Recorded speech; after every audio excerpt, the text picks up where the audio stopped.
सबसे पहले हमारे चैनल पे आपको पब्लिक शो इंडिया पे बहुत बहुत स्वागत है। आप लोगों को भी यहाँ पधारने के लिए मेरे तरफ से बहुत बहुत स्वागत है। तो सबसे पहले प्रतिनिधि साहब हम जानेंगे कि अपना परिचय आप दर्शाइएगा मेरे चैनल के माध्यम से। मेरा नाम जियालाल यादव हुआ, ग्राम मोहम्मदपुर, पोस्ट कोइनिया निजामत, थाना पारू, जिला मुजफ्फरपुर, पंचायत रामपुर केशव मलाही।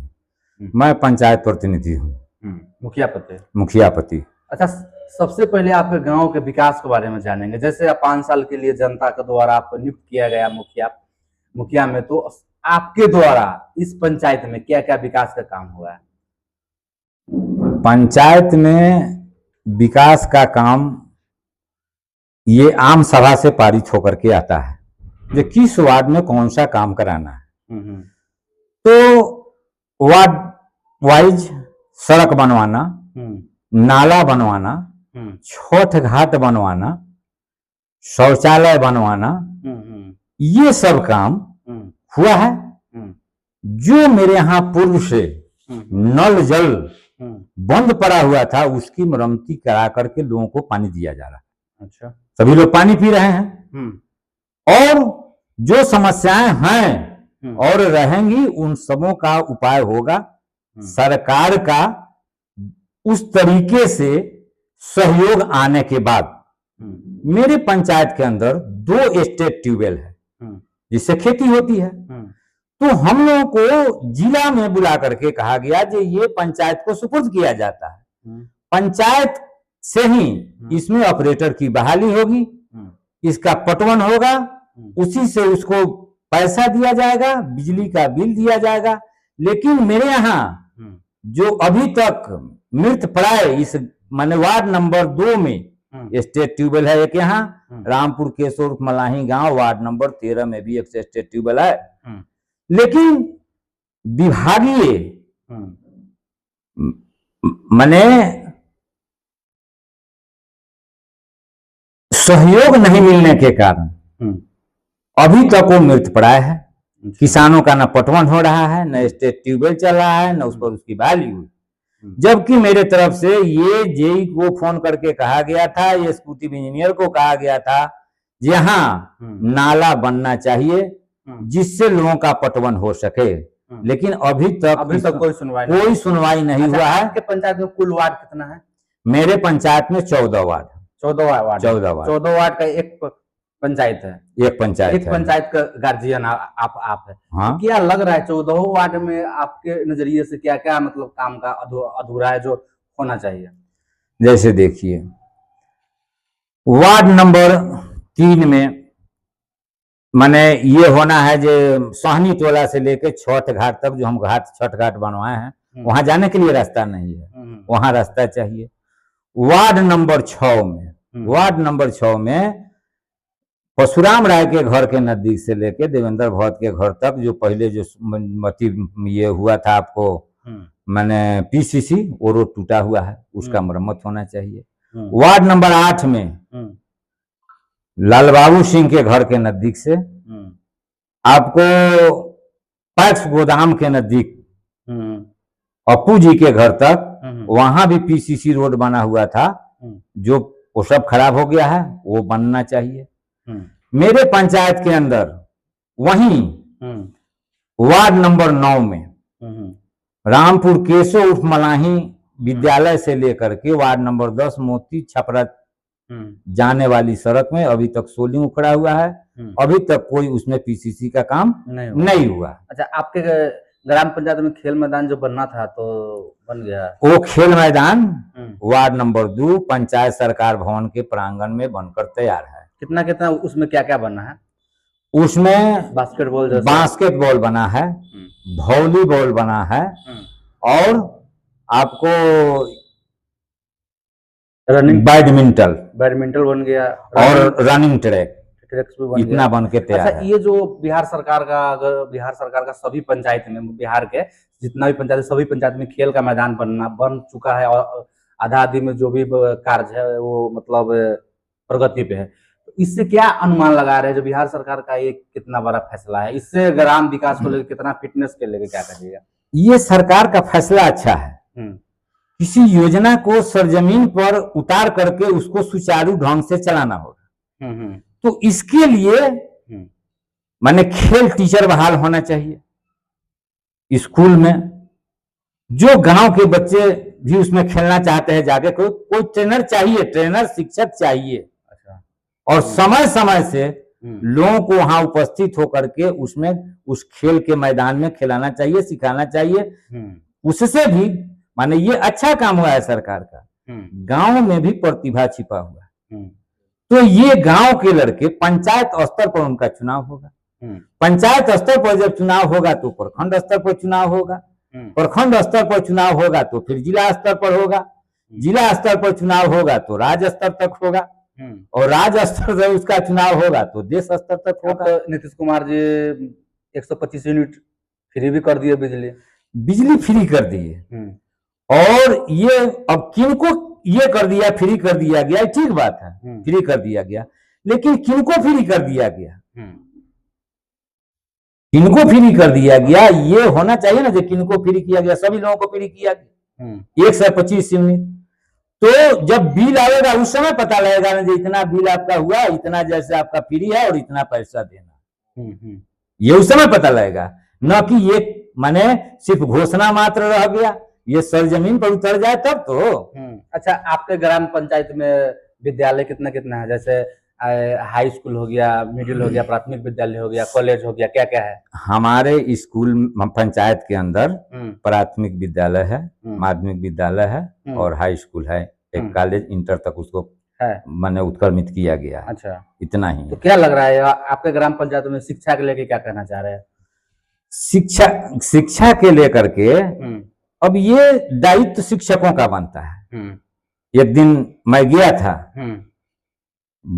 हाई स्कूल में, जितने भी बाहर के टीचर लोग आए हैं वो लोग ऊपर दुतल्ला पर बैठे हुए थे। उनको भी मैंने ये नहीं था जो मुखिया जी आए हैं स्कूल में देखने के लिए, उनको बुलवाया गया, फिर भी वो लोग आकर के निरीह प्राणी की तरह खड़े हो गए।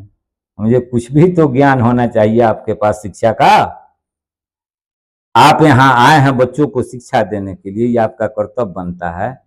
नहीं, आप बहुत बड़े जमींदार हैं, आराम करना है तो अपने घर जाइए, इस जगह को खाली कीजिए। पढ़ाई इस तरीके से नहीं हो रहा है।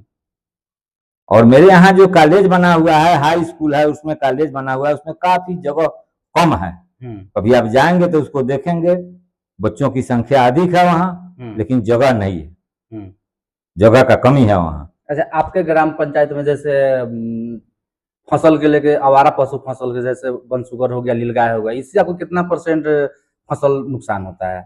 देखिए, वो नुकसान करता है, तो इसमें सरकार को उस आवारा पशुओं को वन विभाग बना हुआ है, वहां उसको डाल देना चाहिए। उससे बहुत नुकसान हो रहा है। जब हमारे पास वन विभाग बना हुआ है तो वहां रहना चाहिए इन पशुओं को, ना कि यहाँ छोड़ देना चाहिए। उस पशु के बाहर रहने के कारण उसी पशु के साथ बाघ भी निकल करके बाहर चला आता शिकार के लिए, तो उसको वहीं आप रख दीजिए, उस माने वन विभाग को दे दीजिए, आप वहां लोग रखेंगे, वहीं वह रह सकता है। लेकिन यहाँ ये छोड़ने से किसानों को नुकसान हो रहा है। हम लोगों को जमीन है हम लोगों के पास, फिर भी हम लोगों को धनिया का पत्ता बाजार से लाना पड़ता है, गोभी बाजार से लाना पड़ता है, सभी चीजें यानी जो लगे बाजार से लाना पड़ रहा है। तीसी माने बिना माने खर्च का खेत के मेर पर तीसी हो जाता था, उसको चढ़ जाता है, वो भी नहीं होने देता है, धनिया के पत्ता को तो खोजते रहता है। अच्छा, ये जो कब्र स्थान बना हुआ है आपके पंचायत? हाँ, मेरे पंचायत शमशान मेरे यहाँ घाट है, लेकिन वो नदी के किनारे बना हुआ है। ऐसा कोई जमीन नहीं है शमशान का जिसमें उसका जैसे ये हो सके, माने जो हिंदू लोगों का जो शमशान घाट होता है वो नदी के किनारे है। अच्छा, उप स्वास्थ्य केंद्र है? उप स्वास्थ्य केंद्र नहीं है मेरे पंचायत के अंदर। नहीं है, तो इसके लिए क्या कहना चाह रहे हैं? उप स्वास्थ्य केंद्र बनना चाहिए। ये सरकार शिक्षा स्वास्थ्य पर इतना जब ध्यान दिए हुए है तो ये तो डिपार्टमेंट के लोग देखेंगे जिसको जो कहाँ ये कमी है। आप आवेदन दिए हैं इसके लेकर? इसको लेकर के हम कई एक बार हम लोग चर्चा किए पारू CHC में कि ये आप लोग ये CS साहब के यहाँ आप लोग लिखिए और हम लोगों के यहाँ एक उप स्वास्थ्य केंद्र बनना चाहिए, लेकिन कोई ये नहीं होता है। अरे वो तो उप स्वास्थ्य केंद्र है। आशा की बहाली के लिए कितना दिन हो गया, 2 वार्ड नंबर 12 और वार्ड नंबर 13, आज तक जो फाइल गया अभी तक वो लौट के नहीं आया है। जो कितना दिन में आएगा लौट के, आशा की बहाली, और वो तो उप स्वास्थ्य केंद्र बनना है। अच्छा, ये सभी लोग निरीह प्राणी हैं। अच्छा, क्या लग रहा है जो आप बीते समय माने तो आपका कार्य का पंचायती चुनाव के लेकर 2026 में कम से कम समय बच चुका है, उसके लेकर जो कार्य अधूरा है उसको भी टाइम पर पूरा करते हुए आगे फिर से रणनीति कैसे बना रहे हैं? जैसे देखिए, काम जो अधूरा रह गया है सरकार का फंड आने के बाद पूरा होगा। सरकार का फंड नहीं आता है, मुखिया जी पूरा करेंगे? नहीं करेंगे, नहीं होगा। इसलिए कि आपको किसी भी काम को सुचारू रूप से करने के लिए पैसे की आवश्यकता है। तो अभी तो आचार संहिता लगने जा रहा है, चुनाव के पीरियड में पैसा आवेगा नहीं, आचार संहिता लगने के बाद।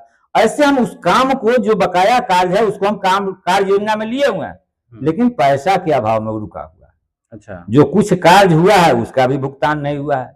जैसे मेरे यहाँ ये स्वच्छता अभियान में ई रिक्शा, ठेला रिक्शा, इस सब का आज तक भुगतान नहीं हुआ है। जो मजदूर उस ठेला को चला रहे थे, कचरा उठाव कर रहे थे, उनका भी भुगतान नहीं हुआ।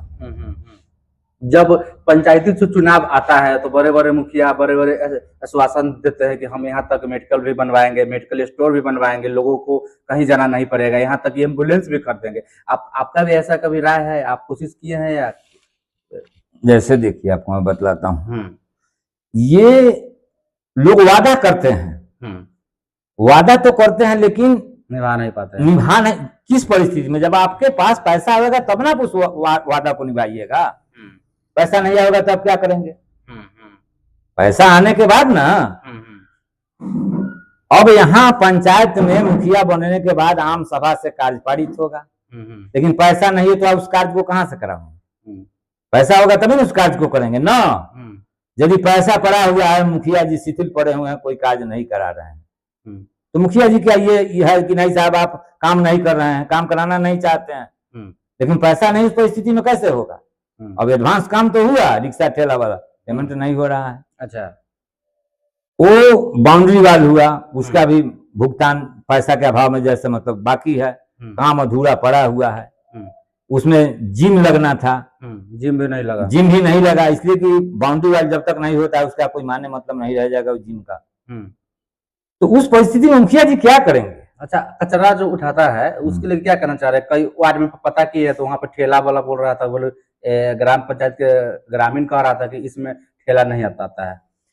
ठेला जाता है, ठेला ये कितना बजे तक, कितना बजे? देखिए, वो 7 बजे से 6 बजे से शुरू कर देता है उठाना, और जब उस पर जो अधिक हो जाता है कचरा तो वहां ई रिक्शा भेज के उसको मंगवाया जाता है। अच्छा, लेकिन पैसा नहीं मिलने के कारण अभी बंद है, अभी बंद है, इसीलिए कार्य नहीं आ रहा। ग्रामीण कह रहा था कि इस वार्ड में कचरा वाला नहीं, ये 2-3 महीना से बंद है, पैसा नहीं मिल रहा है, लोग कार्य करना बंद कर दिए हुए। अच्छा, आपके ग्राम पंचायत में सबसे बड़ा समस्या क्या है? सरकार से क्या आप अपने ग्राम पंचायत के बारे में कहना चाह रहे हैं, क्या मांगना चाह रहे हैं? जैसे देखिए, आत्मनिर्भर सरकार कहती है, जो पंचायत आत्मनिर्भर हो, आप भी आत्मनिर्भर होइए। तो पंचायत को आत्मनिर्भर होने के लिए पंचायत के अंदर जितना भी शहरात है वो पंचायत के द्वारा उसका जैसे डाक होना चाहिए। पंचायत के अंदर जो भी जल, जैसे तालाब हो गया, नदी हो गया, उसका भी डाक पंचायत के अंदर होना चाहिए। पंचायत के अंदर कोई भी पेड़ पौधा जो लगा हुआ है जो गिर जाता है उसका डाक भी पंचायत के अंदर होना चाहिए। पंचायत के अंदर कोई हाट बाजार है उसका भी पंचायत के अंदर ही उसका जैसे डाक होना चाहिए, पंचायत से होना चाहिए, ताकि पंचायत को जब तक पैसा नहीं आता है वो आत्मनिर्भर कैसे होगा? आत्मनिर्भर होने के लिए आपको आय का स्रोत तलाशना होगा। लेकिन यहाँ होता है कि भाई जितना भी ब्लॉक के अंदर तालाब है वो मछुआ संघ सदस्य माने वो अध्यक्ष होते हैं, वो सचिव चुने जाते हैं, वही बंदोबस्त करते हैं। तो पंचायत के अंदर है वो पंचायत में आना चाहिए। अब इस काम को बंद, हर पंचायत में जो भी तालाब है वो जैसे पंचायत को मिलना चाहिए। पंचायत नहीं लेना चाहता है तब उसके बाद में अलग से उसका डाक होना चाहिए। यदि पंचायत नहीं लेना चाहता है तब फर्स्ट प्राथमिकता होना चाहिए पंचायत को। यदि कहीं कोई पेड़ गिर जाता है, डाक करने के लिए हम लोग लिख के भेजेंगे जी हमारे पंचायत के अंदर अमुक जगह पौधा गिर गया, और वो कब डाक होता है उसका सूचना मुखिया जी को भी नहीं दिया जाता, जबकि फर्स्ट प्राथमिकता है जिसको पंचायत लेगा। पंचायत नहीं लेता है उसके बाद आप किसी दूसरे को दे सकते हैं, और पंचायत को सूचना नहीं है। तो ये तो अफसरशाही है।